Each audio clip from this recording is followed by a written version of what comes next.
ফাঁকা কলসি বাজে বেশি। এই প্রবাদটি যেন নতুন করে জীবন্ত হয়ে উঠেছে গুজব নেত্রী শেখ হাসিনার প্রসঙ্গে। দুদিন পর পর ভারতের বুক থেকে উড়ে এসে বাংলাদেশে সবাইকে দেখে নেয়ার ঘোষণার প্রেক্ষিতে অনেকেই বলছে এই প্রবাদ যেন গুজব কন্যা শেখ হাসিনার জন্যই তৈরি।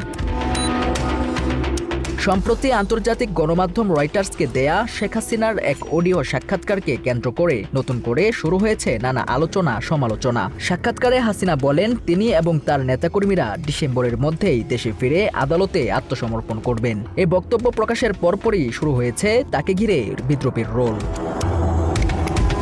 রয়টার্সকে দেয়া ওই সাক্ষাৎকারে শেখ হাসিনা বলেন তিনি এবং আওয়ামী লীগের অন্যান্য নেতারা স্বেচ্ছায় দেশে ফিরে আদালতে আত্মসমর্পণ করতে চান। তিনি আরও বলেন তাকে ফিরতেই হবে। তার দলের নেতাকর্মীদের উপর ভয়াবহ দমন পীড়ন চালানো হচ্ছে। দেশের মাটিতেই মৃত্যু হোক এমন ফাঁকা বলেও ছড়তে দেখা যায় ফাঁসির আসামি হাসিনাকে।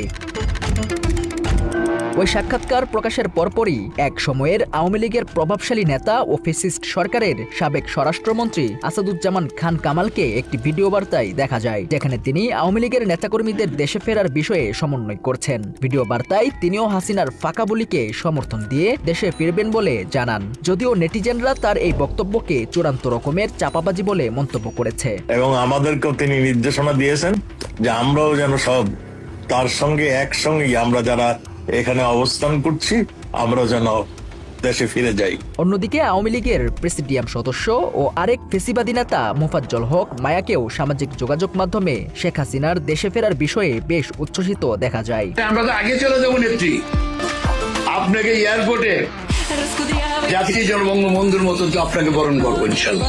কার্যক্রম নিষিদ্ধ সংগঠন আওয়ামী লীগের একক অধিপতি শেখ হাসিনা দেশে ফেরার ঘোষণা দেওয়ার পর বিএনপি, জামায়াত ও এনসিপির নেতাকর্মীদের মাঝেও দেখা যায় বিভিন্ন প্রতিক্রিয়া। এনসিপির আহ্বায়ক ও বিরোধী দলীয় চিফ হুইপ নাহিদ ইসলাম বলেন শেখ হাসিনা দেশে ফিরলে তার ফাঁসির রায় কার্যকর করা হবে। শেখ হাসিনা যদি দেশে ফিরে কেবলমাত্র ফিরবে ফাঁসির রায় কার্যকর হওয়ার জন্য। এছাড়াও বাংলাদেশ জামায়াতে ইসলামীর আমির ডক্টর শফিকুর রহমানকে একটি ভিডিওতে শেখ হাসিনার দেশে ফেরার বিষয়টিকে বিদ্রুপ করে উড়িয়ে দিতে দেখা যায়। সাংবাদিকদের প্রশ্নের জবাবে তিনি বলেন দেশ ছেড়ে পালাবেন না বললেও যেমন হাসিনা পালিয়েছেন তেমনি আবার আসবেন বললেও মূলত তিনি আসবেন না। আচ্ছা দেখেন, তিনি তো বলছিলেন যে তিনি দেশ ছেড়ে যাবেন না, তিনি গিয়েছেন কিনা? গিয়েছেন তো। মাত্র 30% টাকায় জমির মালিক হয়ে নতুন বাংলাদেশের গড়ে তোলার স্বপ্ন দেখা বাংলা বসতি। অন্যদিকে বিএনপির নেতাকর্মীরাও শেখ হাসিনার দেশে ফেরার বিষয়টিকে হাস্যরস ও রঙ্গরসে পরিণত করেছেন। যুবদল নেতা নয়ন এক সাক্ষাৎকারে বলেন শেখ হাসিনা বলেছেন ডিসেম্বরে দেশে ফিরবেন, কিন্তু কোন ডিসেম্বরে ফিরবেন তা বলেননি। সেটা 3000 সালের ডিসেম্বরেও হতে পারে, তবে এবছরের ডিসেম্বর নয়। আপনি তো ডিসেম্বরের কথা বলছেন, উনি তো ডিসেম্বর বলে না যে কোন ডিসেম্বর, এটা 3000 সালের ডিসেম্বরও হতে পারে। অন্যদিকে সোশ্যাল অ্যাক্টিভিস্ট ও রাজনৈতিক বিশ্লেষক পিনাকি ভট্টাচার্য সামাজিক যোগাযোগ মাধ্যমে একটি পোস্টে বিদ্রুপ করে বলেন হাসিনা আওয়াজ দিলেও আসবেন না, সাহস থাকলে দেশে ঢুকে দেখাক, পারলে তার কন্যা পুতুলকেও নিয়ে আসুক, মানুষ জবাব দিবে।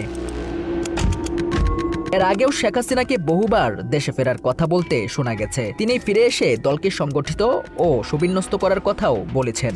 এবার সবাইকে সংগঠিত হওয়ার জন্য আমি ফিরে আসবো খুব তাড়াতাড়ি। কিন্তু বাস্তবে এর আগে একাধিকবার এমন ঘোষণা দিলেও তিনি দেশে ফেরেননি, বরং দেশে থাকা আওয়ামী লীগের বিভিন্ন নেতাকর্মীরা তার ফেরার ঘোষণায় সক্রিয় হয়ে ঝটিকা মিছিলে অংশ নিয়ে ছাত্র জনতা ও পুলিশের হাতে নাকানি চুবানি খেয়েছে। বারবার ঘোষণা দিয়ে দলীয় নেতাকর্মীদের বিপদ বাড়াচ্ছেন তা নিজেও এক অডিও বার্তায় স্বীকার করেছেন হাসিনা। আর যখন আমি ঘোষণা দিয়েছি বাংলাদেশে আসবো, তখন অত্যাচারের মাত্রা আরো বাড়িয়ে দিয়েছে, মিথ্যা মামলা দিয়ে হয়রানি করা হচ্ছে আমাদের নেতাকর্মীদের। দেশে থাকা আওয়ামী লীগের নেতাকর্মীদের সক্রিয় ও উচ্ছ্বসিত রাখতেই হাসিনা বারবার এমন বক্তব্য দিচ্ছেন। বাস্তবে তিনি এবং দেশের বাইরে বিলাসবহুল জীবনযাপন করা স্বৈরাচারী নেতারা কেউই দেশে ফিরবে না, কারণ তাদের কাছে দেশে ফেরা মানেই নিশ্চিত ফাঁসির মঞ্চে ঝুলে যাওয়া, এমনটাই মনে করছে সংশ্লিষ্টরা।